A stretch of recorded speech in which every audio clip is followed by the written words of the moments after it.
একজন বৃদ্ধ বুড়ি বাড়িতে ঘুমোতে ঘুমোতে হঠাৎ স্বপ্ন দেখে এবং স্বপ্নে একটা জঙ্গলের মধ্যে পৌঁছে যায় আর বলতে থাকে, আজও সেই স্বপ্নটা আমাকে এখানে টেনে আনল।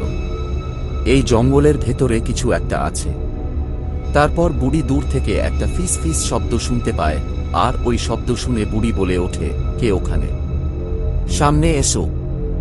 বুড়ির কথা শুনে ভূতটি দূর থেকে বলতে থাকে, তুমি আবার ফিরে এসেছো।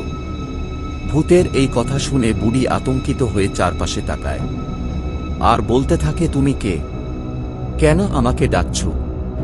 ভূত উত্তর দেয়, এই জঙ্গলে তুমি একা নও, তোমার অতীতও এখানে বন্দী। ভূতের এই কথা শুনে বুড়ির হাত কাঁপতে থাকে, সঙ্গে সঙ্গে লণ্ঠনটিও কাঁপতে থাকে, আর বুড়ি বলতে থাকে, আমি কিছুই করিনি, আমাকে ছেড়ে দাও।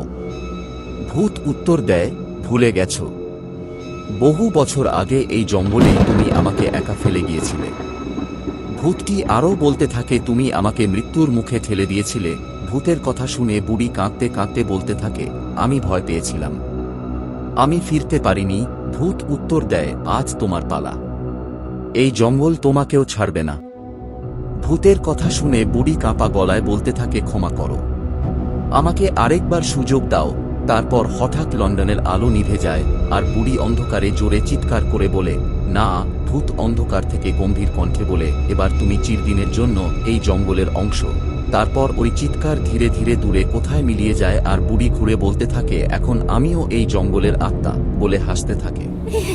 এরকম ভূতের গল্প দেখার জন্য চ্যানেলটি সাবস্ক্রাইব এবং ভিডিওগুলো লাইক ও শেয়ার করবেন।